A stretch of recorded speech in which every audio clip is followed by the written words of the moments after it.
একটাই কথা বলতে চাই, আমাদের মুখ্যমন্ত্রী শুভেন্দু অধিকারী কেন এরকম করলে আমাদের এরকম?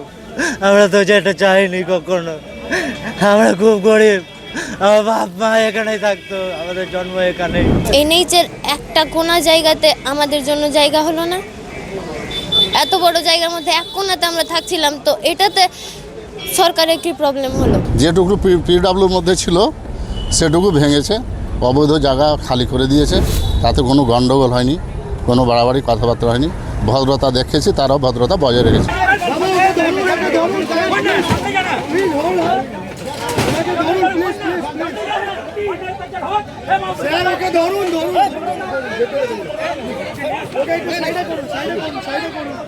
শুভ দিন বলবো নাকি অশুভ দিন বলবো, আজকে একটা কঠিন মুহূর্তের মধ্যে দাঁড়িয়ে সাক্ষী থাকলো বিশ্ব টাইমস, সাক্ষী থাকলো নাসিব আক্তার, সাক্ষী থাকলো বৈষ্ণবনগরের অসংখ্য অগণিত মানুষ, আর সাক্ষী থাকলো একটা অসহায় পরিবার এবং তাদের বাপ মা হারা সন্তানের।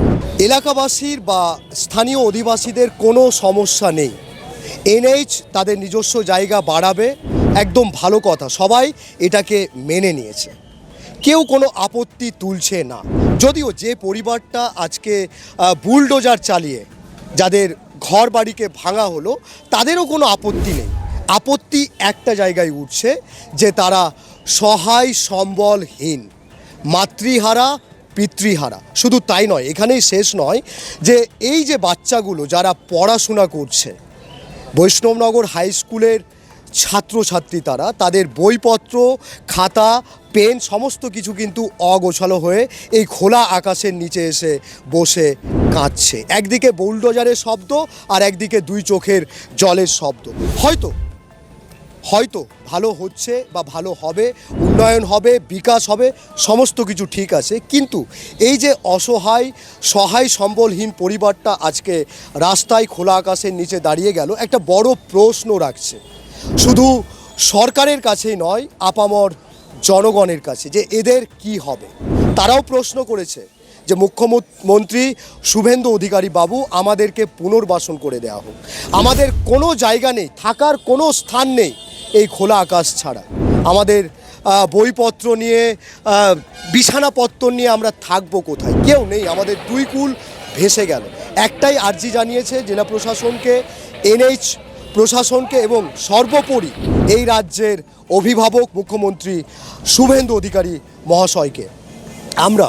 আমরা এটুকুই বলতে পারি যে লোকের সুবিধের জন্য যতটা করা দরকার, যেমন একটা বাচ্চা মেয়ে, ক্লাস 9-এ পড়া একটা মেয়ে বলল যে সরকারের কাছে এনএইচের বাইরে এক টুকরো জায়গা নেই আমাদেরকে মাথা গোজার ঠাঁই করে দেওয়ার মতো। বড় বেদনাদায়ক কথাটা, বড় কষ্টদায়ক।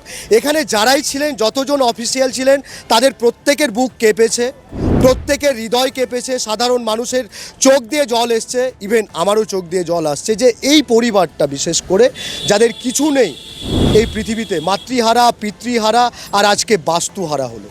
তো সেই বিষয়টা খতিয়ে দেখার জন্য, এবং অবশ্যই আশা করছি এখানকার স্থানীয় অধিবাসীরা, প্রশাসন ওদেরকে একটা পুনর্বাসন করে দেবে, এটা আমাদের তরফ থেকে একটা অনুরোধ রইল।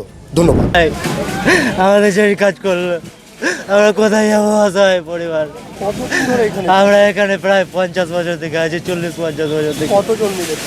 আমার বাবা মা এখানে থাকতো, আমার 2 বোন, আমি একা ভাই, 3 ভাই বোন মিলে এখানে থাকতাম। 2 বোনের বিয়ে দিয়েছি খুব কষ্ট করে, লেবারি করে কোনো রকম করে দিন যাপন করি। বাবা এখন মারা গেছে, মা প্যারালাইসিস হয়ে মারা গেছে। এইভাবে এখন কোথাও জমি জায়গা নেই, আর আমাদের কোনো স্থায়ী নেই। এইটা কোনো রকম করে ঘরটা বানিয়েছি, লেবারি করে সারাদিন মাত্র 500 টাকা পাই। একদিন না কাটতে পারলে খেতে পাবো না। কোথায় যাবো? আমার বাড়ি এটা, আমার তো দোকান না, আমি কোথায় যাবো? বাড়ির মাথা গুজার মতো জায়গাটুকু ছিল, এই টাইমে 500 টাকা ইনকাম করে খেটে শুধু পেটে খাওয়া হয়, জায়গা কেনা যায় না। জায়গা কিনতে পারবো না, অতটা সামর্থ্য নাই। এখন কি এখন এটাই চাই যে সরকার আমার কিছু করুক, আমি মরে যাবো, না হলে আমার মরা ছাড়া কোনো উপায় নাই, আমাকে আত্মহত্যা করতেই হবে, আমি মরবই, আমার ছাড়া কোনো উপায় নাই। তোমাদেরকে কি এনহাই থেকে নোটিশ দেওয়া হয়েছিল? হয়েছিল। কতদিন আগে? আচ্ছা, এখানে কতদিন ধরে বসবাস? হয়ে গেল 30-40 বছর। 30-40 বছর। তো এখন এই যে হঠাৎ করে গড়িয়ে দিল, মানে এখন কি চাইছো সরকারের কাছে, কি বলবে? এনএইচের একটা কোনা জায়গাতে আমাদের জন্য জায়গা হলো না। এত বড় জায়গার মধ্যে এক কোনাতে আমরা থাকছিলাম, তো এটাতে সরকারের কি প্রবলেম হলো? এখন কি করবে? তোমাদের অন্য কোনো জায়গা আছে? থাকলে তো এতক্ষণ ছেড়েই দিতাম, কেন থাকতাম এখানে এত কষ্ট করে? কোন ক্লাসে পড়ছো? 9 ক্লাস 9। আর কোন school? Baishnabnagar high school. Baishnabnagar high school. তোমার নাম কি? কণিকা মণ্ডল। এখন কি চাইছো রাজ্য প্রশাসনের কাছে, জেলা প্রশাসনের কাছে কি চাইছো, কি বলবে ওনাদেরকে? এই যে অসহায়ভাবে তোমরা বেরিয়ে পড়ছো, কি বলবে? এখানে আপনার যেভাবে এই এলাকাটাতে সব থেকে দেখছি কালিয়াচক বড় জ্যাম থাকে, কালিয়াচকের কোনো ব্যবস্থা নেওয়া হচ্ছে না, ফরাকাতে কোনো ব্যবস্থা নেওয়া হচ্ছে না, 18 মাইলে কোনো ব্যবস্থা হচ্ছে না।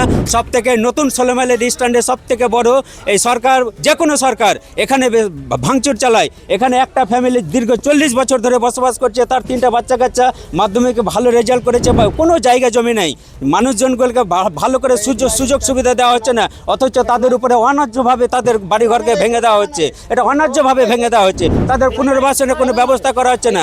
হয়তো জায়গাগুলো কমিয়ে দিলে পরিবারগুলো বাঁচতে পারে, বাচ্চাগুলো বাঁচতে পারবে। আজকে 20 টেলের জিনিসপত্রগুলো মানুষজন, বাচ্চাগুলো আত্মহত্যা করবে বাচ্চাগুলো, ফ্যামিলিটা, ওর মাটা কাগজপত্র নিয়ে ছুটে বেড়াচ্ছে, সরকারের প্রশাসনে থানার আইসি পর্যন্ত আপনার মেয়েটার মাকে কাগজপত্র নিয়ে জমা দিচ্ছে না, জমা করছে না, তাকে দূর করে তাড়িয়ে দিচ্ছে, ভালো ব্যবহার করছে না মহিলা ভেবে।